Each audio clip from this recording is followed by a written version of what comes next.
Salut à tous, alors aujourd'hui c'est la classe, j'ai mon chauffeur privé, la Jeremy, et on est en train de prendre la direction d'un château abandonné. Donc là il est là, on commence à l'apercevoir. Alors bien sûr on va explorer le château de fond en comble, les étages, le toit, etc. Et aussi un bâtiment juste à côté où se trouvait l'exploitation agricole du château. Ça fait bizarre, la porte est grande ouverte comme si on nous proposait de rentrer. Il n'y a pas eu besoin du tout de chercher pour rentrer à l'intérieur. Alors que d'habitude on cherche quand même un peu. Là, c'était presque une invitation. Ça a l'air très ancien et un peu lugubre aussi. Je fais un petit tour sur moi-même pour vous montrer la première pièce.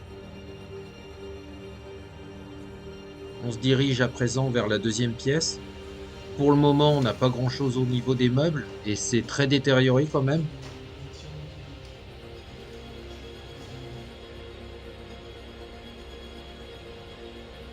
Je retourne au niveau de l'entrée principale pour vous montrer les mosaïques qu'on a au sol.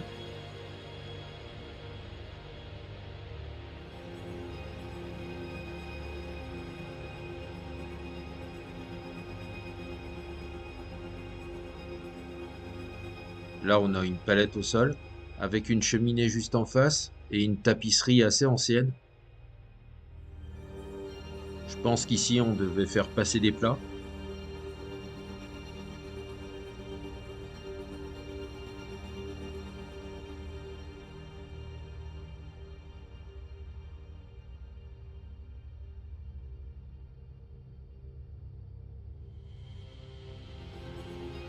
Un autre style de tapisserie et encore une cheminée.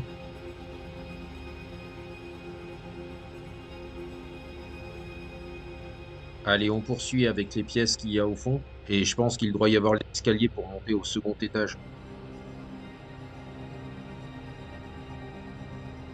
Gagnés, ils sont ici les escaliers. Donc on montera au second étage et ensuite on ira voir au niveau du toit. On va voir les autres pièces avant de monter. Toujours pas de meubles, mais encore un autre style au niveau des tapisseries et du sol.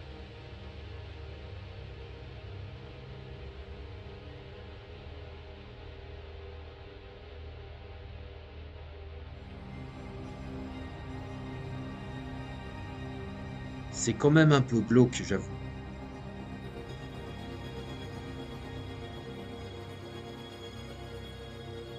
Bon, là, ça devait être une cuisine avec pas mal de rangements.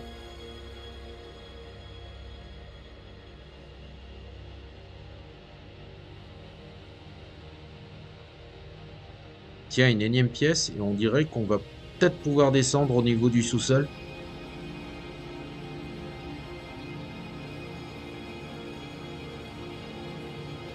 Allez, avant de monter, on va explorer les sous-sols. À première vue, on a une cave voûtée. Oh, des bouteilles de vin. On a une cave à vin. Elle est vraiment grande et on va regarder un peu ce que ça donne. Et si par curiosité, on va regarder aussi s'il y a des dates sur les bouteilles.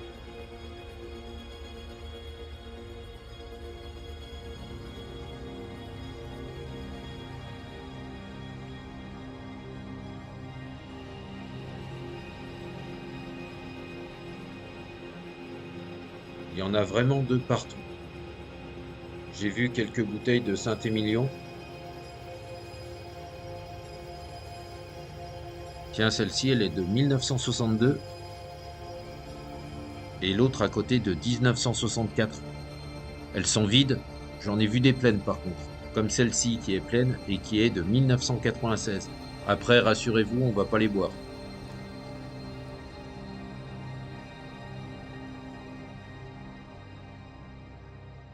Ah, c'est plein de poussière.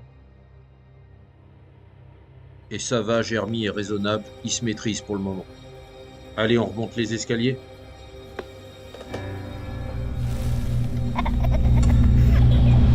Rassurez-vous, bien sûr, ces 3-4 dernières secondes font pas partie de notre exploration. Je voulais voir si vous alliez reconnaître Conjuring. Car dans ce château, je pense un peu à ça. C'est pas vraiment pareil, mais je sais pas pourquoi. Peut-être au niveau de la porte d'entrée qui était ouverte et qui nous attendait. Le style aussi qui est assez ancien, avec toutes ces tapisseries. Allez, on monte quand même au deuxième. L'escalier a l'air très sécure. Par contre, j'essaie de prendre l'habitude de me tenir près de la rampe. On ne sait jamais, et pour les sites abandonnés, c'est quand même mieux d'avoir ce réflexe. Toujours assez vétuste avec un autre style de tapisserie.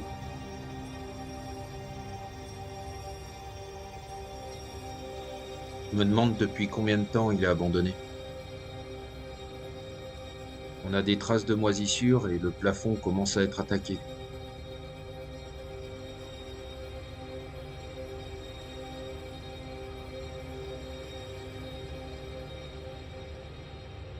Ici, ça devait être une salle de bain. Et on a une hauteur de plafond qui doit dépasser les 3 mètres, je pense. Les escaliers pour accéder à l'étage supérieur. Et on a de longs couloirs également. On peut voir des toilettes au fond qui sont pas cassées. Donc ce lieu doit pas être très fréquenté. Quand on voit le style des tapisseries, elles doivent avoir au moins une cinquantaine d'années.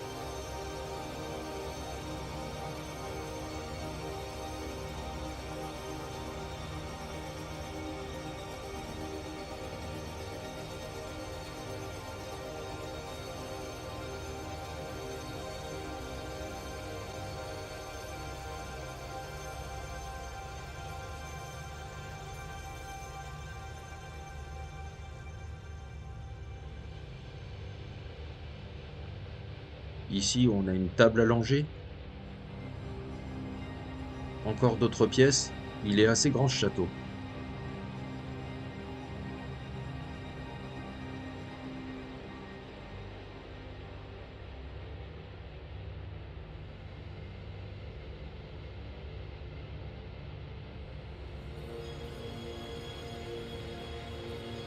Le fameux placard 1312. On va regarder à l'intérieur ce que ça donne. Ça va, y a rien.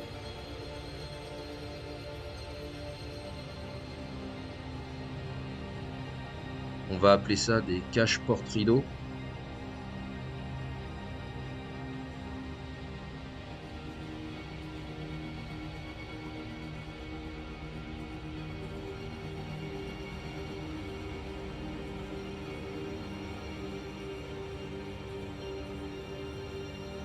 Là voilà, ça donne ça mon équipement. Il faut bien ça car c'est assez sombre quand même à l'étage. Allez, on va reprendre les escaliers. Et on se retrouve au niveau des combles.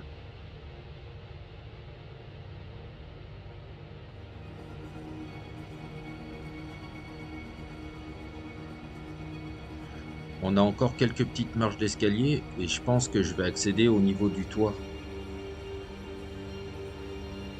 Ok, on commence à le voir. Donc on peut voir les deux tours. Donc là une première et l'autre maintenant avec leur toiture en ardoise et leur cheminée. Et voilà à l'intérieur ce que ça donne.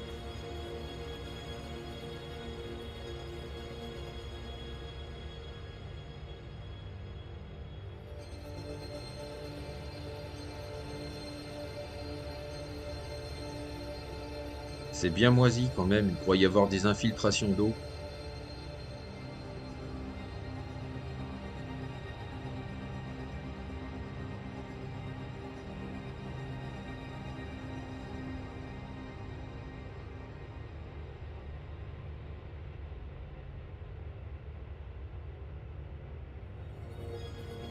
Et là, il y a quoi? Une salle avec une sorte de rangement. Des cabines. On va dire des cabines de rangement. Allez, on redescend et on va aller voir l'exploitation agricole qui était une exploitation viticole.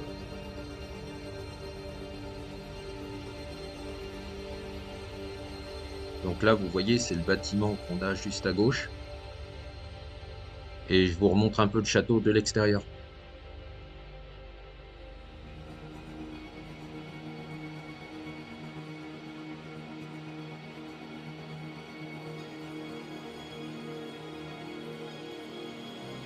Allez, on y va.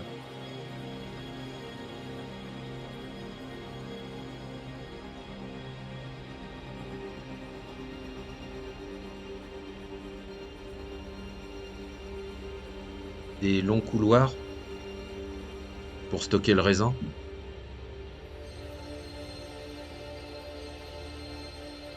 Donc là-haut, ça s'est vraiment dégradé.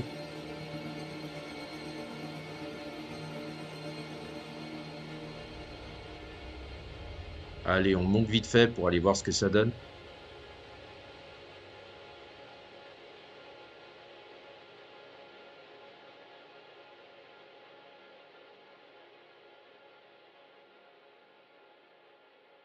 Waouh, le toit, il est défoncé.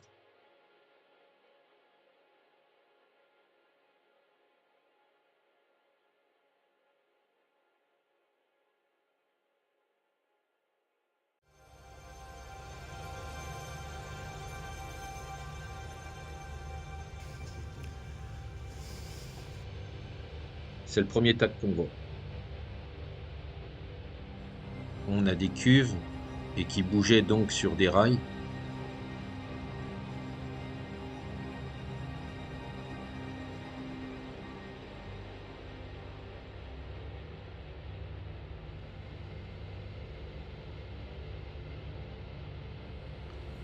Un pressoir, donc pour presser le raisin.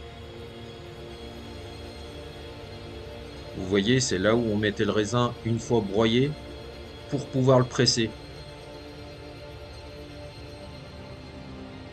Et là, c'est le broyeur justement qui fait cracher le raisin en morceaux.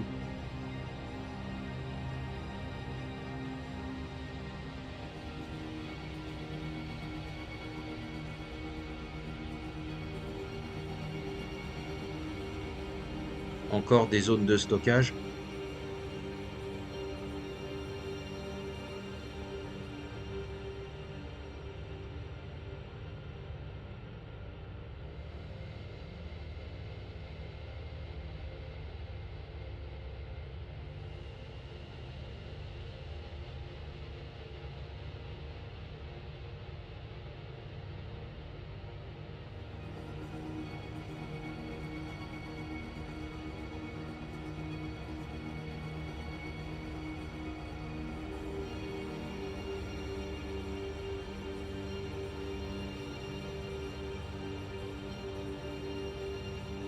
Là, par contre, on a plus de tuiles mécaniques.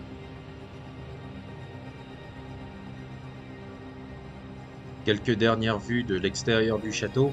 Et j'espère que vous avez apprécié cette vidéo. Et on vous dit à bientôt. Donc, si tu Ah trouves oui, cette ça vidéo c'est pas mal. sympathique, tu peux lui mettre un pouce. Comment tu fais ça? C'est vraiment une quiche en informatique, celui-là. Voilà, c'est bon, on est abonné.